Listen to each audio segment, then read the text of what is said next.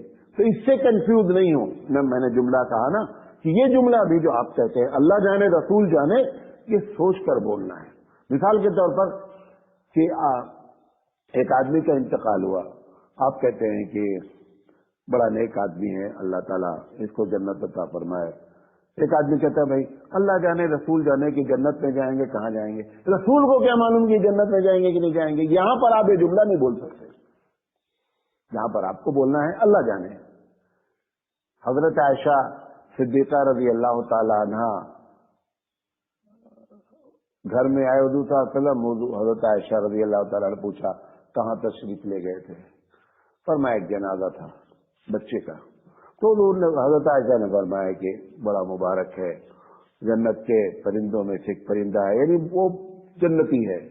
تو حضرت عائشہ صدیقہ رضی اللہ تعالیٰ عنہ تو حضور نے فرمایا کہ تو اللہ ہی بہتر جانتا ہے کہ کون جنتی ہے کون جنتی نہیں. حضور نے یہ نہیں کہا کہ عائشہ ہاں تم صحیح کہہ رہی ہو، اللہ جانتا ہے وہ جنتی ہے اور میں بھی جانتا ہوں کہ وہ جنتی ہے. حتیٰ کہ جاننے کی جہاں تک بات ہے، جو چیز بھی ہمارے نگاہوں کے پیچھے ہے، آنے والے دنوں میں ہے، اس میں کوئی رسول کچھ نہیں جانتا ہے. اللہ بتا دے، بتاتا بھی ہے، اور بتا دے تو یقینی باتیں جانتا ہے، اور بہت کچھ جانتا ہے لیکن بتانے پر جانتا، خود سے نہیں جانتا. حضرت عائشہ صدیقہ رضی اللہ تعالیٰ عنہ کو حضور بہت چاہتے تھے. منافقوں نے پلاننگ سے حضرت عائشہ پر الزام لگا دیا کہ حضرت عائشہ نعوذ باللہ ان کا تعلق فلاں آدمی سے ہے. حضرت عائشہ صدیقہ رضی اللہ تعالیٰ عنہ کو جب معلوم ہوا کہ میرے بارے میں لوگوں نے کہا ہے، بہت روئی بیچاری، اتنا روئی اتنا روئی اتنا روئی. حدیث میں آتا ہے کہ اب روئے تو آنسو نہ نکلے، یعنی آنسو خشک ہو گیا روتے روتے. اللہ کے رسول صلی اللہ علیہ وسلم سے فرمایا کہ ایسا ایسا میرے بارے میں آپ کو معلوم ہے. کہا آپ میرے بارے میں کیا رائے رکھتے ہیں؟ لوگ یہ جو الزام لگا رہے ہیں آپ کیا سمجھتے ہیں؟ حضور صلی اللہ علیہ وسلم کو کیا کہنا چاہیے تھا؟ میں اچھی طرح جانتا ہوں کہ تم بے گناہ ہو. عام آدمی اگر اپنی بیوی کے بارے میں پوچھے تو جملہ بولے گا وہ. اللہ کے رسول صلی اللہ علیہ وسلم نے فرمایا عائشہ یہ لوگوں نے کہا لیکن میں کچھ کہہ نہیں سکتا، میں کچھ نہیں کہہ سکتا. میں یہ نہیں کہہ سکتا کہ یہ الزام جو لگایا گیا ہے یہ سب جھوٹے ہیں اور تم سچی ہو. تو انہوں نے کہا جب آپ بھی جملہ نہیں بول رہے ہیں تو مجھے میرے میکے بھیج دیجئے، اور جب تک میرے بارے میں میرا رب فیصلہ نہ کر دے بہتر ہے کہ میں اپنے میکے چلی جاؤں. اس لیے کہ اگر ہمارا شوہر ہی ہمارے بارے میں دو دو چار کی طریقے سے نہیں کہہ رہا یقین کے ساتھ تو بہتر ہے کہ میں اپنے میکے چلی جاؤں. یہ سارا واقعہ صحیح حدیثوں میں لکھا ہے. حضرت عائشہ اپنے میکے چلی گئی اور روتی رہی، لیکن اللہ کے رسول صلی اللہ علیہ وسلم نے یہ نہیں کہا کہ عائشہ میں سب کچھ جانتا ہوں کہ تم بے گناہ ہو. آپ بتائیے، اب ایک آدمی کہتا ہے کہ اللہ کے رسول صلی اللہ علیہ وسلم سب کچھ جانتے ہیں، تو وہ جو ایمان لایا اس میں اس کو آزمایا گیا، وہاں پہ دھوکہ کھایا. اچھا کہتا کیوں ہے؟ سوال یہ ہے، وہ بھی قرآن حدیث پڑھتا بندہ، کہتا کیوں ہے کہ اللہ کے رسول صلی اللہ علیہ وسلم بھی سب کچھ جانتے ہیں؟ اس کی وجہ آپ کو بتا دیتے ہیں. ایسے ہی ہمارے پاس ایک دو نہیں سینکڑوں حدیثیں ہیں، سینکڑوں حدیث ہیں کہ عام آدمی کے بس میں نہیں تھا کہ وہ بات جانتا، حضور صلی اللہ علیہ وسلم نے بتا دیا. جیسے ایک صاحب نے پوچھا، ان کے بارے میں لوگ کہتے تھے کہ ان کے باپ فلاں ہے. ایک دن انہوں نے اللہ کے رسول نے فرمایا پوچھو جو پوچھنا ہے. انہوں نے کہا میرے باپ کون ہے؟ حضور صلی اللہ علیہ وسلم نے فرمایا کہ تمہارے باپ اصل وہ ہے فلاں آدمی. اب سوال یہ ہے کہ حضور کو کیسے معلوم ہوا؟ ایسے 50 حدیثیں ہیں جس کی وجہ سے لوگ کنفیوز ہوئے. اللہ کے رسول صلی اللہ علیہ وسلم نے وہ بات کیوں کہی؟ اس کا جواب قرآن نے ایک جگہ لکھ دیا ہے کہ محمد صلی اللہ علیہ وسلم جب کوئی بات کرتے ہیں تو اللہ کے بتانے کے بات کرتے ہیں. اللہ نے بتا دیا کہ اس کا باپ فلاں ہے، وہ بتا دیا. جب اللہ نے نہیں بتایا تو پوچھا گیا قیامت کب آئے گی؟ جبریل امین آئے. جبریل امین نے لوگوں کو تعلیم دینے کے لیے سوال پوچھا کہ اللہ کے رسول قیامت کب آئے گی؟ حضور کو کیا بولنا چاہیے تھا آپ کے بقول کہ حضور سب کچھ جانتے ہیں؟ اللہ کے رسول صلی اللہ علیہ وسلم کو کہنا تھا کہ فلاں ٹائم پر قیامت آئے گی. حضور صلی اللہ علیہ وسلم نے دونوں باتیں فرمائی کہ تم فرشتے ہو، حضور کو تو معلوم تھا یہ جبریل ہے، اور میں انسان ہوں.